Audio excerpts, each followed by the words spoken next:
Good morning, everyone. It looks like we do not have a quorum, but Amber, if you can start with roll call, please. Sure. Ava Bermudez-Zimmerman, we obviously Here. have here this morning, and Justin Zartman. Yes, I'm here We from have rainy this morning. Seattle. Oh, wow. Oh, So you're up nice and early right now. Yeah, I'm out here for work. So Okay. it looks like Ava's out on a line. Oh, Sheila's here. Sheila Hummel. Good morning, Sheila. Sheila, we're doing roll call. Can you confirm your presence? Present, please. Great, thank you. Ava, we have a quorum. Adrian will not be joining us this morning. Awesome. Okay, so I'd like to, if there can be a motion to approve the meeting minutes, please. so moved. And a second. I think it came in really quick. Second, Sheila. Thanks. Okay, moving on right along. I believe we're going into updates. Thank you. Good morning. Morning. Just give me one moment, please. Okay.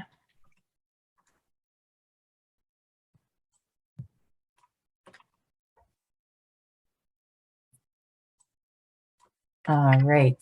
So the first thing that I wanted to talk about is a new approach that we're starting to integrate for some of our media. And what we're doing is focusing on stories of individuals who have used the Connecticut Paid Leave Program so that we can humanize and personalize the process for folks who might be thinking of using it or might have a friend or a relative that they would pass this information on to. So the approach in what we've implemented it in so far is our radio commercials. And I'm going to try to play it for you, although I always forget how to share my computer audio. So we'll see if that actually works. But some of the stories that of folks that we talked to a mom who was pregnant. She actually had her baby 4 weeks premature. Baby ended up being fine, which was great news. But this mom would have otherwise only been able to take 4 weeks off, and she credited paid leave with giving her the ability to be home for a full 12 weeks with her daughter. Spoke to a older woman who has teenage grandchildren that live with her. She's still working. She had a surgery and then developed some complications from that surgery. And she was able to use paid leave to take the additional time that she needed to be able to fully recover.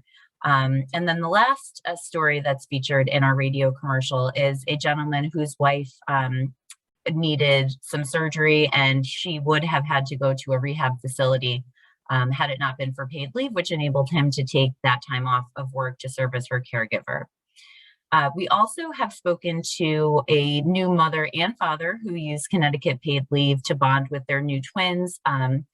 The mom felt very strongly that having her husband home with her prevented her from developing any sort of postpartum depression or anxiety. And the dad was, it was really wonderful to hear him. He took a full 12 weeks as well.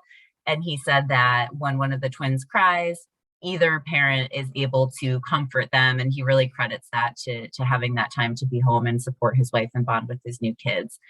And then lastly, we recently spoke to a woman who is a partner in a small business.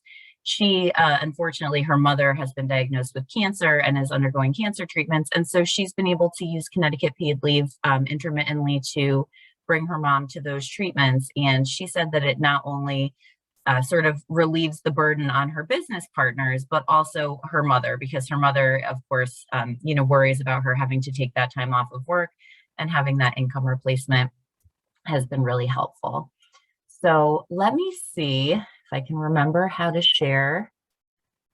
There we go, share sound. And let's see if I can just play this for you.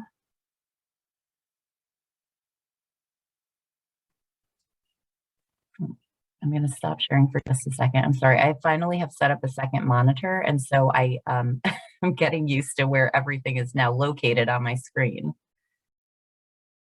Okay.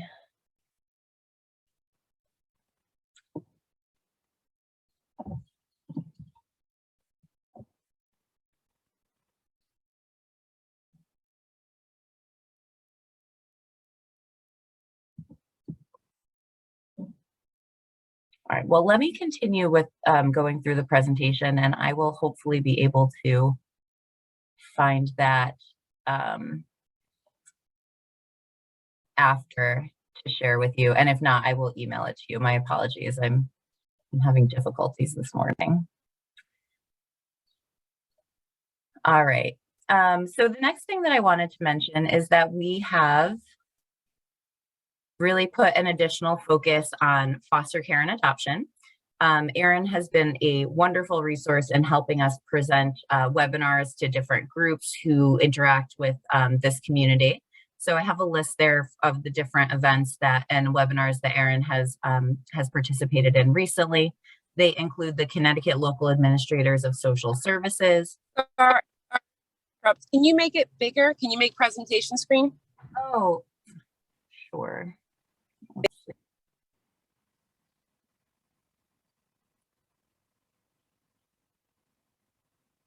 I really apologize. It's now that I have this second screen, everything looks different. It's not displaying the same way.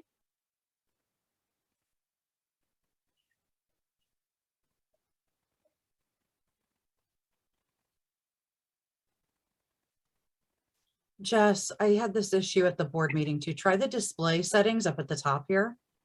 Okay. Hit that one there and then Left swap present. presenter view and slideshow and see if that works. Does that There look you go. okay? Yeah, I had the same, and nobody said anything to me, so I'm not sure what it looked like to everyone, but I figured it out after the fact. Well, thank you, Amber. I appreciate that. Okay, so on the beginning of May, Erin also did a presentation which included several different groups, including some staff from DCF, the Connecticut Alliance of Foster Care and Adoptive Families, and therapeutic foster care agencies. And what came out of that was that the Connecticut Alliance of Foster and Adoptive Families was having their annual conference in Groton. And so we were able to actually attend for one day of that conference and speak with individuals who were there. And then they kindly, on the next day when we were not able to be on site because of prior commitments, they were able to put our information into bags that they were handing out to their attendees. So that was wonderful. We've also had several other webinars, including for the area agencies on aging and the state unit on aging. And that was a focus on grandparents who are raising their grandchildren. Nancy is also currently working on a podcast that will focus on this topic, which she plans to release in July. And we have created the infographic that you see there on the screen, which we're currently translating into Spanish for the backside. And we'll be sending that out to all of these different groups that we have interacted with recently. I also wanted to address, I know this came up in the board meeting last week, which I was not present at, but I know there was some talk about employees who may have over-contributed last year due to having 2 jobs and their income being over the Social Security limit, the contribution limit. So I did meet with our finance team on Monday. We came up with some messaging, which you see here on the screen. And we have shared that through all of our social media channels.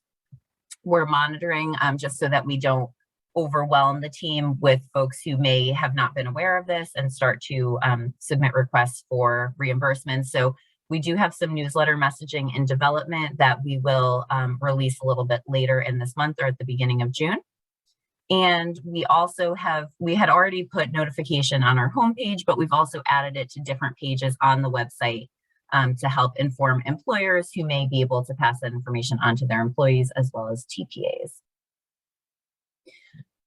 Excuse me. 2 new pieces that were published. There was a guest article from Andrea that appeared in Mother Today online that just appeared earlier this week. And then just yesterday, an op-ed was published by Takesha Everett, the Executive Director of Health Equity Solutions, and that appeared in the Well News. So when Amber sends you these slides afterwards, I've linked them both so that you can take a look if you would like. And then just as we're almost halfway through the year, amazingly, I just was interested in taking a look at some of our year-to-date metrics and wanted to share with you what I found. So from January 1st through yesterday, we have held 59 webinars thus far. We've had over 360 million visitors to our website, totaling over 3.2 million page views. 29, almost 30,000 views of our YouTube videos, which totals over 1,800 hours of videos watched. So definitely getting the word out there to people, and they are engaging with us. And so with that, if you'll bear with me for just a moment, I will see if I can quickly pull up this radio commercial. I'd really love for you to hear it.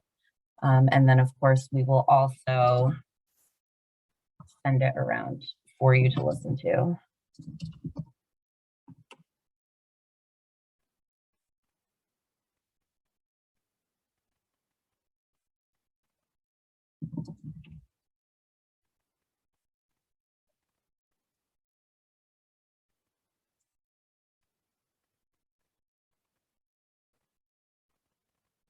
All right, I apologize. I don't want to make you wait, and I'm having trouble locating it. So I will ask Amber to send the link for you so that you can take a listen to it. I'm happy to answer any questions about any of those updates.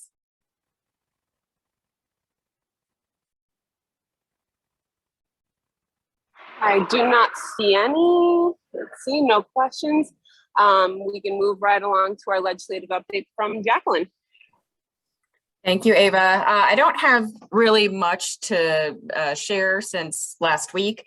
I will say, just to follow up on Jess's about the comments and about outreach to DCF community, and we're planning a webinar for families, foster and adoptive families. I spoke with DCF. I don't remember what day it is. I believe it was Tuesday. So today's Thursday. Yes. So on Tuesday, I spoke with a woman that actually Nancy interviewed for her podcast. And we are going to be disseminating the infographic that Jess put together. And once it's translated into Spanish, and that'll be disseminated to all the families. And we'll be following up with a webinar as well. And I told her I'd be happy to serve as point of contact if anybody had specific questions or anything they would like to have answered. I think it took a little bit of understanding, a little time to understand how paid leave can be used for a foster parent. So I think they're even more excited now to engage with us. So that will be on the horizon, probably in June or July. And the other thing is that I'm going to be putting together a little bit of a strategy for municipal outreach, just in terms of municipal elected leaders. I've been getting constituent inquiries through town council people around the state who just happen to know me personally.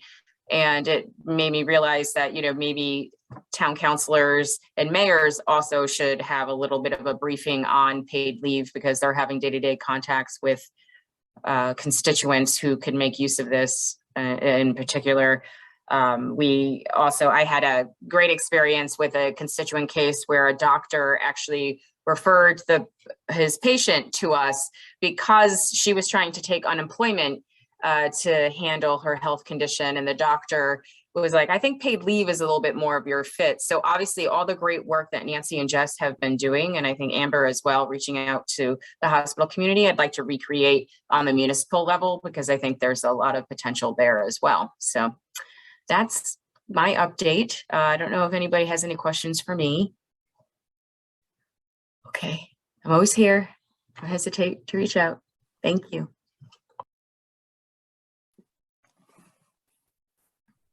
I see no questions. Any old?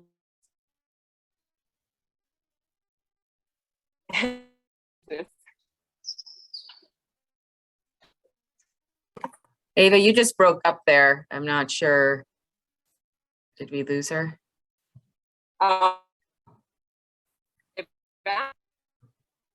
Yeah. Yeah. There's, you sound like a robot. Is that better? I'm gonna. That's much better. Yeah, that's Old much better. business. Yeah. I didn't see any questions coming up. Any old business? Any new business? Okay, a motion to adjourn, So Motion moved. to adjourn. and then Who's I this think we Sheila? had a second, right? Yeah. I'll second. Get it again. Okay. Thank you, everyone. Thank you for those updates, Jacqueline. And the team. Wonderful work, Jessica. Great stuff. Have a great day. Yeah, Everyone, have a thank good you. day. Thank you, Bye-bye. everyone. Have a good day, everybody. Bye. Bye-bye. Bye. Thanks, everyone.